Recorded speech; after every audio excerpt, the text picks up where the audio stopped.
এইটো হ'ল গ্ৰেনাৰৰ S11 Pro। ইয়াৰ লগত আপুনি চাৰ্জাৰটো পাব, তাৰপিছত মাইকটো পাব আৰু এটা ৰিচিভাৰ আছে। আৰু ইয়াৰ লগত আপুনি 1 বছৰৰ ৱাৰেণ্টি পাব।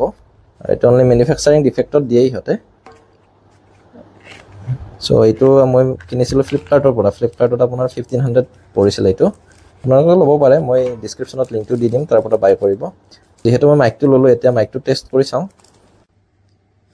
চ' বৰ্তমান আপোনালোকে যিটো ভইচ শুনা পাই আছে সেইটো মোৰ মোবাইলৰ কেমেৰাৰ ভইচটো হয়।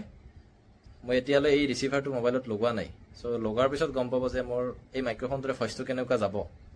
চ' মই এইটো লগালেহে ভইচটো যাব। ইয়াতে লগাই লওঁ মই এইটো। চ' এইবাৰ আপুনি যিটো ভইচ পাই আছে এইটো আমাৰ এই S11 Pro গ্ৰেনাৰৰ এইটো মাইকেৰে গৈ আছে।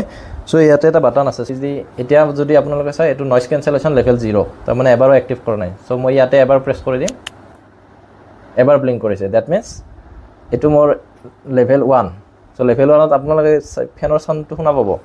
চ' যদি মই ইয়াতে আৰু এবাৰ দিওঁ, এই দুবাৰ ব্লিংক কৰিছে, তাৰমানে এইটো হ'ল লেভেল 2। চ' লেভেল 2ত মেবি শুনা পোৱা নাই, কিন্তু মই পিছতহে গম পাম কেনেকুৱা হৈছে। আপোনালোকে জনাব কেনেকুৱা পাইছে। আৰু যেতিয়া মই এবাৰ ইয়াতে আকৌ এবাৰ প্ৰেছ কৰিম, 3বাৰ ব্লিংক কৰিছে, তাৰমানে এইটো লেভেল 3। চ' আপোনালোকে জনাব কেনেকুৱা পাইছে।